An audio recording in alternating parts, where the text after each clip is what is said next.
Bonjour à tous et bienvenue sur Monaco Info. Voici les titres qui seront développés dans ce journal. La présentation de la 9e édition des Sérénissimes de l'humour au Grimaldi Forum jusqu'à dimanche. Vous pourrez écouter notamment l'humoriste Claudia Tagbo. 3 jeunes japonaises sont actuellement en principauté pour présenter un programme en faveur des enfants rescapés de Fukushima. Et enfin, nous reviendrons sur la belle victoire mercredi face à Lens, 6-0 et par conséquent la qualification en demi-finale en Coupe de France de l'AS Monaco. Revenons à présent sur les Sérénissimes de l'humour. Le Grimaldi Forum accueille jusqu'à dimanche cette 9e édition. Et c'est Claudia Tagbo qui a ouvert le bal avec son spectacle Crazy devant une salle comble. Émilie Rousseau l'a rencontrée à l'issue de sa représentation. Claudia Tagbo revient notamment sur l'accueil chaleureux du public monégasque. On l'écoute. Donc applaudissements Monaco, nous y sommes. Voici Claudia Tagbo. Allez Claudia, quel accueil ici à Monaco pour votre retour en principauté hein? Ah oui, franchement, je suis très très contente. Vraiment, j'ai vécu un très bon moment. C'était une très belle rencontre. Ils étaient là du début jusqu'à la fin. Ils ont joué le jeu. Voilà, j'étais très nouée parce que c'est la première fois que je venais toute seule pour jouer mon spectacle. Mais ça s'est bien passé. Je suis contente. Il y a un gros moment de partage entre vous et le public. Hein. C'est, comme vous l'avez dit pendant votre spectacle, vous servez de leur énergie. Pour leur rendre, mais... J'essaye parce que vraiment, faut jamais oublier ce que j'ai souvent l'habitude de dire ça à mes autres collègues en disant que leur espace est toujours plus grand que le nôtre. Et donc, du coup, l'énergie est plus forte en face. Et donc, il faut pouvoir recevoir et renvoyer. Et donc, moi, si ça marche, ben, on est très contents. Après, il y a des fois où ça rate, hein, mais en tout cas, ce soir, ils m'ont donné vraiment une très belle énergie. Ils étaient là, en plein début de semaine, et ils étaient là. Donc, c'est cool. Et c'est important de partager, de jouer ce jeu des questions-réponses et de parler aussi à la fin de ce spectacle de cet accident, comme vous l'appelez. Oui, parce que je trouve que ce que je dis simplement sur scène, c'est que j'ai la chance de pouvoir jouer ce spectacle. Et en plus, on l'a capté en DVD. Donc après, il est où l'intérêt de rejouer juste ce spectacle quoi. Je crois que c'est vraiment l'échange. Même si on sait que tous les soirs, c'est différent et que quand on a capté le spectacle, c'était un instant qu'on a capté et que de toute façon on ne refera jamais la même chose, mais je trouve qu'il est important, en tout cas pour moi, d'aller vraiment à leur rencontre. Et donc cette espèce de question échange comme ça, c'est quand tu le désires en plus. Hein. Il y a des fois où ça prend très bien, il y a des fois où ça prend pas. Et là ce soir je pense qu'on aurait pu faire même 20 minutes, mais il faut calibrer quand même 10 minutes. Et donc c'était cool. Ils ont vraiment joué le jeu. Ouais, cet accueil, cette standing ovation directement dès la fin de votre spectacle, ça vous conforte dans ce combat en fait, que vous avez mené dès le début, ce rêve de petite fille de devenir comédienne? En fait, quand je suis rentrée sur scène, vraiment, j'étais très émue. J'étais vraiment très émue parce que je n'ai aucune honte à dire je suis arrivée dans les années 80 en France et tout. Et voilà, la principauté, on a des petits yeux. Et puis Stéphanie de Monaco, faut dire, elle a versé comme un ouragan. Enfin bref. Et donc, du coup, d'avoir un standing en plus, un vrai, c'est celui qui venait du fond. On appelle ça chez nous, dans les artistes, on dit le vrai standing, c'est le fond, parce que celui de devant et derrière, c'est parce qu'on ne voit pas ce qui se passe, donc on se lève. C'est ce qu'on a souvent pour habitude de dire. Mais en tout cas, du coup, j'ai eu un vrai standing et j'étais vraiment très contente. Et je me dis, ouais, on fait ça aussi pour ça. Et puis je vous dis, depuis que je suis toute petite, je veux faire ce métier. Donc je me dis, ça va, t'as réussi à saisir quelque chose aujourd'hui. Ce que je me dis demain, je ne sais pas ce qui va se passer, mais ce soir, en tout cas, il s'est passé ça. Succès donc pour cette première représentation des Sérénissimes de l'humour. D'autres comiques sont à venir, comme par exemple Franck Dubosc samedi ou encore Anne Roumanoff dimanche. Émilie Rousseau vous présente cette 9e édition. Nous sommes à quelques heures du lancement de Crazy, le spectacle de Claudia Tagbo. Dans les coulisses, les techniciens et les régisseurs règlent les derniers préparatifs, placements, décors, tests audio, des gestes qui sont devenus une habitude car depuis 9 ans maintenant, les équipes de Monaco Live Productions mettent le rire et la bonne humeur à l'honneur. Pierre Palmade, Elie Semoun, Jean-Marie Bigard ou encore Anthony Cavana se sont produits sur la scène du Grimaldi Forum. 9 ans que ces humoristes font confiance au festival. Cette année encore, les organisateurs promettent une belle programmation, une programmation qui colle parfaitement à l'actualité. On travaille d'une année sur l'autre. La difficulté est d'essayer d'avoir l'actualité, de réfléchir à l'actualité des artistes aussi à l'avance, parce que par exemple sur cette édition, nous avons Kev Adams et Dubosc qui sortent un film au même moment avec Le Fiston. Nous avions Kev Adams aussi avec Les Profs avant, son succès sur scène, etc. Donc tout ça, quand je commençais à travailler l'édition l'année dernière, on le savait, mais on ne savait pas ce que ça allait donner. Donc en fait, il y a un petit peu de magie dans tout ça. C'est-à-dire qu'il y a un talent surtout d'arriver à trouver des artistes au moment où ils éclosent, avant qu'ils deviennent hors de prix, et en même temps juste après qu'ils soient sortis de l'anonymat.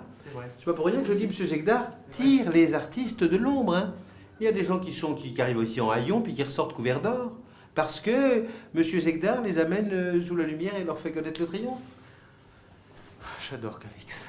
Ce visage vous dit peut-être quelque chose. Calixte est maître de cérémonie dans plusieurs festivals. Son rôle, animer et surtout mettre l'ambiance avant le coup d'envoi d'un spectacle. Est-ce que vous pourriez le dire plusieurs fois pour que les gens le comprennent bien? Parce que certains imaginent que j'ai écrit des fiches à l'avance et que je ne fais que débiter des choses qui sont déjà apprises. Non, nous régissons en fonction de ce qui se passe dans la salle. Et Dieu sait s'il se passe quelque chose dans une salle. Donc c'est en fonction de ça que je m'occupe à accueillir les gens et que mes propos sont motivés par ce qui se passe dans la salle. Et la salle était pleine ce mercredi soir pour le coup d'envoi des Sérénissimes de l'humour. Au fil des années, le Festival du Rire a su prendre de l'essor et fidéliser sa clientèle. Il promet d'ailleurs de belle surprise l'année prochaine pour son 10e anniversaire. On change complètement de sujet. Les sapeurs-pompiers de Monaco ont reçu mercredi des jeunes japonaises qui participent au programme intitulé Traveling Well, programme mené en faveur des enfants rescapés de Fukushima. Vanessa Dessy vous en dit plus. 11 mars 2011, plus de 18 000 personnes sont emportées dans un tsunami qui dévaste la côte japonaise. Une catastrophe naturelle sans précédent. Très vite, les autorités monégasques réagissent et décident de faire partir des sapeurs-pompiers de Monaco afin de prêter main forte aux populations. Ce qu'il s'est produit premièrement, ça a été un acte de mobilisation générale de la principauté envers ces réfugiés et surtout donc les victimes de la catastrophe. Et tout de suite, il y a eu de la part du souverain donc le souci de pouvoir participer également au sauvetage sur place. C'est pourquoi il a lui-même donc délégué, on va dire, un détachement des sapeurs-pompiers de Monaco afin qu'ils se rendent dans la région de Sendai et puis particulièrement sur le site de Fukushima. Afin de remercier les sapeurs-pompiers de Monaco, des adolescentes de la région de Fukushima se sont rendues en principauté. Durant leur séjour, ces dernières ont réalisé des compositions florales qu'elles ont offertes à des personnalités et institutions qui ont témoigné leur solidarité à l'égard de leur pays. On est intervenu au profit d'un peuple qui était gravement touché, qui était particulièrement reconnaissant. Et ils le montrent encore une fois aujourd'hui, puisqu'ils ont tenu à nous offrir un cadeau qui est particulièrement symbolique. Et c'est vrai que pour nous, c'est l'ensemble des personnes, l'ensemble du détachement est touché par ce geste particulièrement émouvant. Cette rencontre était organisée par l'association d'artistes Traveling Well, soutenue également par Monaco Japon. En bref, 3 nouveaux ambassadeurs ont remis leur lettre de créance au souverain ce jeudi matin, à commencer par Paul Badji, ambassadeur de la République du Sénégal. Hakim Olawal Suleiman est le nouvel ambassadeur du Nigeria auprès de la principauté. Et enfin, José-Philippe Moraes Cabral, désormais ambassadeur du Portugal. Environnement, lutter contre le réchauffement climatique à travers des gestes simples, eh bien c'est possible. C'est le cas par exemple avec Earth Hour organisée chaque année. Cette année ce sera le 29 mars, une manifestation à l'initiative du WWF et du Sydney Morning Herald. La principauté y participe, comme nous l'explique Cyril Gomez, le directeur de l'environnement. Alors que faut-il faire le 29 mars prochain ? Éteindre ces lumières et tous ces appareils électriques inutiles pendant une heure de 20h30 à 21h30. Il s'agit d'une opération qui a été initiée en 2007 par le WWF. Lors de sa dernière édition, ce sont dans le monde plus de 7000 villes dans 150 pays différents, donc des millions de personnes, d'entreprises qui se sont mobilisées pour participer à cette opération. Monaco s'associe à Earth Hour depuis plusieurs années maintenant. À la demande de Son Altesse Sérénissime le Prince Souverain, les façades du palais seront éteintes pendant l'Earth Hour le 29 mars prochain. Et évidemment, un certain nombre d'édifices publics du gouvernement seront éteints aussi à cette occasion. Est-ce que plus généralement, Earth Hour est aussi un message pour les autres jours et tous les mois de l'année, un message adressé aux consommateurs? Tout à fait, au-delà du symbole, la lutte contre le changement climatique, c'est tous les jours. À titre d'exemple, en Europe, les émissions liées à la consommation énergétique représentent 80% des émissions globales. Donc agir en faisant attention un petit peu à ces consommations électriques, ces consommations d'énergie, sans pour autant remettre en cause son confort, c'est agir concrètement contre le réchauffement climatique. Tout au long de l'année, y compris l'été? Y compris l'été, avec la climatisation évidemment. Pour cette opération, on éteint les lumières pour faire des économies d'énergie. En revanche, le 2 avril, le Palais Princier sera éclairé tout de bleu, le symbole de la journée mondiale de sensibilisation à l'autisme. Des monuments comme ça seront éclairés à travers le monde en bleu. La principauté s'associe à cette manifestation. La princesse Charlène lancera les illuminations du Palais Princier. Le public est invité à venir ce mercredi à 19h45, nombreux sur la place du Palais. Et puis à titre d'information, sachez que 67 millions de personnes sont touchées par l'autisme à travers le monde. Quel temps va-t-il faire cette fin de semaine? Voici la météo. À commencer par vendredi, un temps sec, assez beau et les températures sont proches des normales, de 11 à 16 degrés.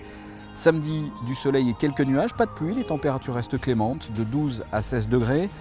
Dimanche, un temps toujours ensoleillé, les températures restent stables, comptez 13 à 17 degrés. Et enfin lundi, pas de changement important, la journée reste agréable. Ce journal est terminé, merci de l'avoir suivi, à très bientôt, au revoir.